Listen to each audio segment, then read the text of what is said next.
Ey sevgili, en derin yerin senindir şu kalbim. Hislerim senin, beni meczup edecekse o her bir şeyin, bir nefes alıp bir nefes verişin, ölçülmez hiçbir şeyle değerin.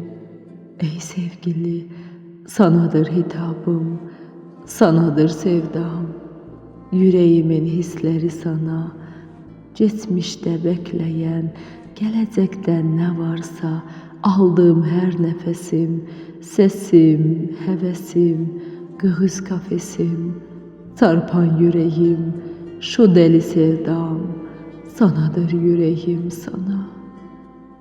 Ey sevgili, gökte ay ortasında yıldız nasıl parlıyorsa, sanadır rengim, sanadır görüntüm, sanadır cismin, sana.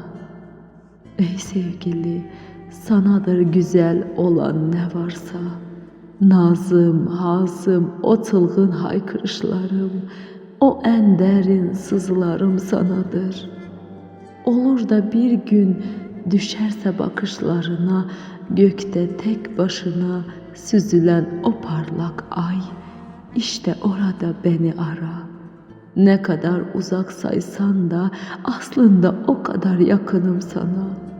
Ey sevgili, en sevgili, şu yürek tahtında sensin bana yar olan, sensin beni yakan, sonra da hiçbir şey olmamış gibi ardından bir yabancı gibi bakan, yine de beni en derinden yakan sen.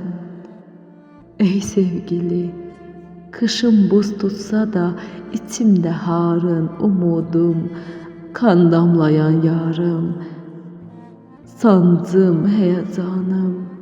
Geleceksin bilirim ya, belki yarın, belki de daha yakın. Senin geldiğin o en uğurlu anım.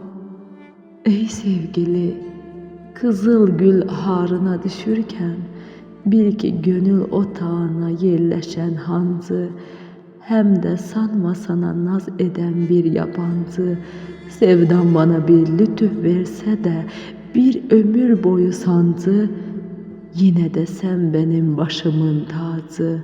Ey sevgili, yine de sen benim başımın tacı. Ey sevgili.